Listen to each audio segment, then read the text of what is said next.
The Midnight Club. How'd you feel? I really liked it. I really liked it too. The setup of everything was really good. Yeah. I think the thing that got me the most, I didn't really know what to expect, first off. Of course, love Mike Flanagan. And we'll talk more about Mike Flanagan a little bit later. But love him. Everything that we've seen of his is just phenomenal. Captures heart, fear, sadness. There's usually a lot of tragedy.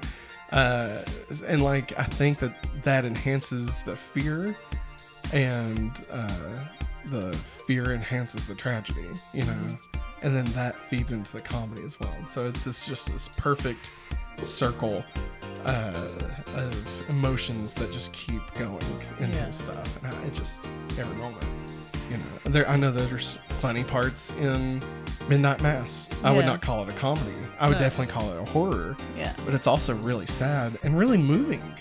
Like, this is the other thing, is like, it's not just sad. Like, most of the things that he does has like uplifting themes in it. Yeah. Which is wild. And you wouldn't expect that from some of these. And they also scare the bejesus out of me. Yeah. But it's an earned scared, right? Like, it's not just popcorn. Like, they do a scene in the first episode where it's just jump scares for like 5 minutes. And it's ridiculous. And it's like, it's so funny. Yeah. You know, like, every time I think of it, I laugh. That's the episode that won the World Guinness record for most jump scares in an episode, which was 21. It's so ridiculous. Jesus. So I didn't know what to expect, but I think the thing that ended up striking me the most was the fact that this is secretly an anthology series. Yeah. And like, when it comes to anthology, I'm usually more not on the side of anthologies. Like, they're fun, and I think that there's definitely a place for them. But I feel like the main reason anthologies don't last, not anymore. Back in the day, of course, the Twilight Zone was huge. Definitely. Right? Grew up loving Are You Afraid of the Dark? Right. But I feel like nowadays we're just so, of course, Black Mirror. Sorry, I should probably say that before somebody yells at me. But I feel like nowadays we are just so pushed to be wanting something with an overarching story of some kind. You know, to grow with characters. Yeah. You know, to see plots, you know, grow and make sense. And like, even our procedural shows, right, which are almost anthologies because they're all just standalone. But even though they have characters that carry over from episode to episode, even those are starting to have more and more overarching plots within their seasons. Yeah. And so I feel like just as a society, we're moving more towards less standalone things. Like, I think our version of anthologies now are miniseries. Yeah. You know, like we don't get an anthology series from Mike Flanagan. We get a new 6-part series every year. Yeah. You know, it's not the Mike Flanagan universe, and here's this episode is Midnight Mass, this episode is Bly Manor. Like, we get 6 episodes, and then like that's it. That's it, yeah. And then we move on to his next series. Yeah. And so I feel like that's the modern day anthology. So that being said, this being an anthology series basically is great because they nailed it. Like, I had no faith in an anthology series. And the way that they pulled it off with having an overarching story, an overarching narrative for all the characters, all 6 or 7 of them. And then within those episodes, having short stories of 20 to 25 minutes. Yeah. As your anthology, I just think that worked so perfectly because you got both. And I never found myself wanting to skip through the anthology to get back to the main plot, or to skip the main plot to get back to the anthologies. Yeah. I loved them both. Those 8 characters. 8 characters. And I never found myself bored with any of the 8 characters. No. It didn't matter who was on screen. I was interested. I was invested in every single story that was going on. And that's not easy. That is not an easy task. No, it's not. To not only make me care about 8 individual characters equally, but then to also care about their fake stories that they're telling within the show and legitimately want to know where those stories go.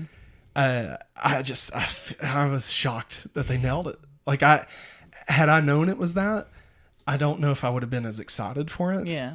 But I'm glad that they did it, and I'm glad that it was good. Yeah. This definitely gives me a lot of faith that, you know, I think this is the new model. If you're going to do an anthology series, I think that you can, but you have to have some thread, and not just like from story to story, but I feel like an over narrative or an uber narrative, you know, to kind of carry it over. Maggie, any other thoughts before we dive into spoilers? No, I think you explained it very well. Would you suggest people watch this? Yes. Okay. Me too. Holly. I think it's easy to say that we both loved it. And we're actually going to rank the Flaniverse after we get done with spoilers. So stick around after the spoiler section where we'll do that. And then, of course, we're going to update our fall rankings. So let's get into the spoilers section. That's right, everybody. This is the spoilers. Said it like 3 times now. So spoilers. Here we go. I can't believe they were dead the whole time. All right. Let's really talk about this for a second.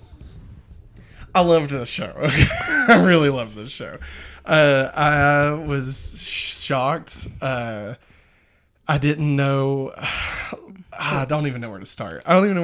We didn't really know a whole lot about it. I had no idea where it was going. Like, okay, when they end episode 6 and they're doing the thing for the girl, the ritual. Yeah. And then that episode ends, and the next episode she has a job, and it's years later. I thought we were getting like an It situation where like it was going to skip ahead, you know, to them being adults. Yeah. And I was like, man, this is an interesting place to take this. Like, so we're dropping the whole anthology angle, and like, are we going to be cutting back in time? Like, what, you know, what's going to happen? And then especially when they started talking through the radio, I was like, oh man, they're all dead. Yeah. Like, they're just all dead. Like, how do you kill off every character but one and carry the rest of the show? And then, you know, they pulled the rug out, and it's actually her that's dead. No time has passed. Yeah. And I mean, she's not dead yet, but she's dying. And I love the fact that basically, well, I guess at the end, it's up to interpretation. But like, basically, there's no horror elements in this. Like, not really, you know, like, it's a thriller. Well, I mean, it's definitely horror for sure. But like, I guess supernatural would be a better word for it. There's not really a lot of supernatural stuff in this. Because the ritual's nothing. Yeah. She's just crazy. The cult person is just crazy. And like, she just I mean, if we're to believe what the doctor said, which at the end, she takes off her wig and she has a tattoo of the Paragon. And like, I don't know. Is that really... Is she telling the truth? Was she crazy, or is it still real? Did she really burn the notebook? Oh my god, dude! And like, I don't know. Like, I was afraid. Like, when they all went down there. Okay, listen, I'm like, okay, spiritually and stuff. Like, you know, I grew up a Christian. I wouldn't necessarily identify as a Christian because I think Christians are a bunch of assholes. So like, I wouldn't necessarily like lump myself in with the morons of the world, right? And you know, my personal walk with God or whatever, that's like my own thing. So with that understanding, I still wouldn't necessarily be all about like doing a pagan ritual to call upon like some, like, I, you know, to say the worst. I'm just gonna say what I was gonna say. This is awful. I shouldn't say it. All right, how about this? I'll rephrase it. Messing with Jesus is one thing, right? Yeah. But I wouldn't fuck with other gods. Like, not Not like ones that need blood sacrifices and things like that. I was gonna say I don't F with like effing with Jesus is one thing is how I was gonna put it. It's like I probably shouldn't say it that way. But like I don't know, blood sacrifices, like I don't know, that's probably it doesn't really matter who it's to. Like even if Jesus was about that, I wouldn't be about that, you know. We don't have to keep tying it back to Jesus. But so like when they all were doing that, I was like, this is bad. Like this is sweet. Like the way they're doing this and stuff. But like at no point was I like, I'm good with this. You know, like especially when they started like cutting themselves. Like it was one thing if they were like burning something, and it was like I get what the scene was doing, and it was all about them being together and stuff. But what they were legitimately doing was like the act itself was not good. Like whatever that was going to lead to. Like that was worrying me, right? And I thought we were getting into like a midnight mass moment where like the show was about to shift, right? And like we were going to be in a new place in this show where there's like just where the supernatural stuff was going to go off bonkers, right? And then it didn't. So like thankfully, I love how it's much more subtle when it comes to the supernatural stuff. Like they're almost tricking you, right? They're like, oh, like it's supernatural, but maybe it's not. You see, this old woman says she's hungry all the time. Well, okay, that's the only thing, right? It's like the old woman and the old man. They're like the only two supernatural elements that may be still a thing. But again, I say that, but the doctor, because I believed the doctor just completely when she was like, no, she went into remission. You know, it happened. She got lucky, and then she tried to find a reason to explain that away through magic because she couldn't just accept that she got lucky. And I loved that, right? I loved that idea that the people not just being able to accept that sometimes things just happen. And it's not because of some greater power. It's just because things happen, right? And like that driving her to madness, right? Like I think that's great. I think it's a great story, and I think that's a great message to get to people. But then she takes her wig off and she has a tattoo of the cult. And it's like, well, then I don't know. Was any of that, what she said, was that real? Is she reformed? Like, is she a reformed cultist? And like, this is supposed to lead us to believe that she's a bad guy, but she's not actually a bad guy. She's just, she knew about it, you know? And like, they definitely knew each other more than just her being a patient there before. Cause like the way that she like saw her and let her go and stuff. Like I feel like there's a closeness there more than we know. Oh yeah. Man. Mother and daughter. It could maybe. Maybe. You mean like it's her kid? Yeah. Like when she's talking at the beginning about losing a kid, you don't know what it's like to have to say goodbye like that? Yeah. That was her daughter? Maybe. Who's the... Have we... Wait. This might not make any sense upon rewatching the series. Okay. The woman that she went to in the 60s. That was the cult leader. Right? I think so.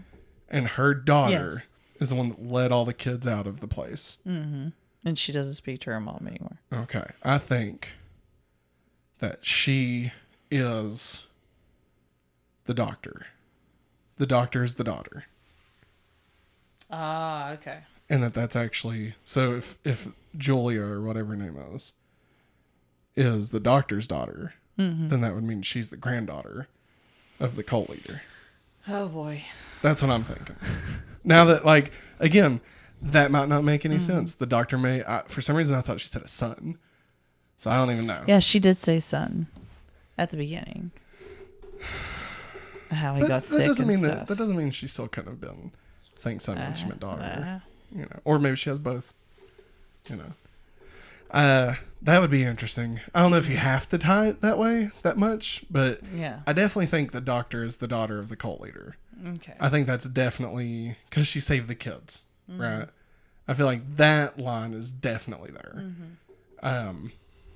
And honestly, maybe that's all it is. Maybe like her mom treats Julia or whatever as a daughter. Yeah. and like that's actually her mom. I'm using a lot of pronouns of her and she's, and I hope everybody's keeping track of who I mean. I think the cult leader is the doctor's mother, and the cult leader and the doctor don't talk anymore, and that the woman with the woman that tried to do the ceremony again, the crazy lady that like killed those Redhead. people. Yes, that she and the cult leader have like a mother-daughter relationship. Yeah. Because of that. And so the doctor and the mother, the doctor and the daughter, you know what? Never mind. I give up trying to explain what I'm trying to say. That's the whole thing. I think there's more connections there than we know. Yeah. And then of course we saw the quit shaking. I'm sorry. It's okay. I just don't want you to shake the camera. Oh yeah. Yeah, I'm sorry. Of course we saw the old lady and the old man. Yeah. Do you think like them on the picture? Do you think that means anything? I mean, they were the ones that built the place. Yeah. So they built that basement. Yeah, they built the basement, and do you think they built that into the floor, or was that something the cults added? I don't know. Because it looked like it was grooved into it. Yeah. Like into the cement. They might have done it, man. I guess you could have like dug it out, but I got a theory. Okay. And all the arches are weird. Yeah. Maybe there's more to this house. You know how I'm trying to remember her name, the main chick. Alonka. Yeah, Alonka. Bright how girl. she would see the old woman. Yes. Okay. And every now and then she'd see the old man. So don't say that she's the old woman. No. Okay. No. It's something to that extent, but not her. Oh god. Okay. I think how she kept on finding Kevin. Yeah. And every time she found him, it was when she was seeing the old woman. I think somehow he's linked up to the old woman somehow. Okay. I'm going to add to yours. Okay. I think they're being possessed by the old man and the old woman, but opposite. Yeah. Because when she looked in the mirror, she saw the old man. Yeah. But what does that mean? Yeah. And also, before... oh, crap. Oh, the Irish girl. I can't think of her name. Anya. Yeah. Before Anya passed, yeah, Alonka saw the old woman over her bed. So therefore, does that mean Kevin was in the room? I mean, that's possible. It's possible because that's when she locked herself in the bathroom, and that's when she saw the old man. Here's all the names, by the way. Yeah, that's a really good point. Yeah. And like, remember how she was like called to the place before she ever got there? Yeah, she was having visions. Yeah. And she like saw Kevin. Kevin. Yeah, Kevin sitting on the bench. So it's very interesting. Do you think they're okay? I don't know if they'd go to this. Star-crossed lovers. Do you think that they're reincarnated? That's a stretch. That's a stretch. Yeah. I feel like that wouldn't. I don't understand how that would make sense with their ghosts also. No. Unless they're having flashbacks to their old lives and there's not actually ghosts. It's just them while they're asleep. Yeah. Like reverting to their old lives. Yeah. Which again, gender swapped. Yeah. Which I'm not against. No. I mean, that'd be an interesting take. Yeah. Because there's something between them. Yeah. You know, obviously. Something deeper than just... I feel like there was a connection there before they ever even talked. Yeah. You know? Well, I mean, she even approached Kevin and said, "Have I met you before?" Yeah. And he said, and he asked her questions, and she's like, "No." He's like, "Well, then I don't think we have ever met." Yeah. And she said, "Well, you just seem very familiar to me." Which I took as the vision, but maybe it actually was deeper than that. Maybe they knew each other in a past life. Yeah. Now, do you think anybody else has any things going on? Like, I mean, I've not really seen anybody else. No, but Amesh mentioned it in the last the shadow. He said like his left eye, the sight was going away, and he was starting to see a shadow, just like Anya and everybody else is saying. So I guess that is a let's see, what is that? The third element that's still active, I guess, is the death that's still hanging around. Yeah. So like we got the old man, the old woman. We've got the cult stuff, which is still active, unfortunately. Even though I thought we were done. I thought we kind of, ran through that whole thing. In the bud. Yeah, but then she takes her wig off and there's a tattoo. And it's like, well, there's more to this. And then the death thing. Because especially with Anya, with her seeing the remember it like aged rapidly? That was weird. That was like some Death Stranding shit there. It was very weird, man. Yeah. It was very, very good weird, but it was weird. Yeah. Yeah. I don't know. I'm really, I don't know if you all looked or not, but they've set this up to have a season 2 if Netflix wants it. Yeah. Not been confirmed, of course. And Netflix usually gives it a little bit before they do.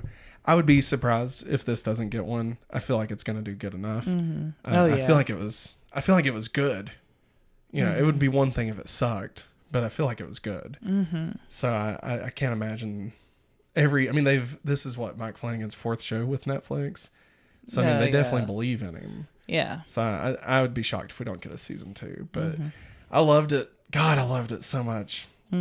It's not my favorite Flanagan thing we've ever got. I felt like I kind of missed there being more concrete horror in it. Like there was a lot of things alluding to horror, especially the stories themselves were sometimes scary. Yeah. Some great stories, by the way. But I feel like the horror that we got wasn't as legit, like as like Hill House or Midnight Mass, where it's like just straight up ghosts or vampires or whatever. So I mean that's the only thing is like I just liked the horror more. Yeah. But I love the characters in this. I really loved every single cast member. There was not one I did not like. I like the fact that it's set in the 90s and when they tell stories, like it's touched on all these old, I don't think they're old because I was alive back then. All the 90s films from back then and stuff. I really, really enjoyed that. What was your favorite? We'll end with this.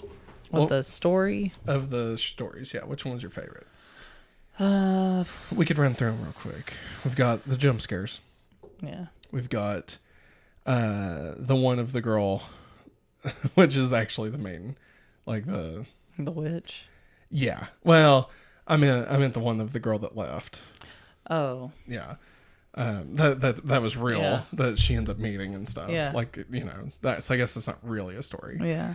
The kid with the baseball hat that killed everybody. There was the poppy corn.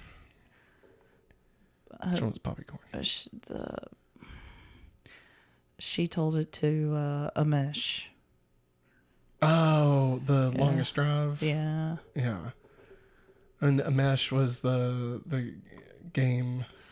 I think that one was my favorite. You only like that because Rahul is in it. Yeah, but it's not the only reason you like it. But it was very interesting, though. It's very interesting. Yeah. I really liked it.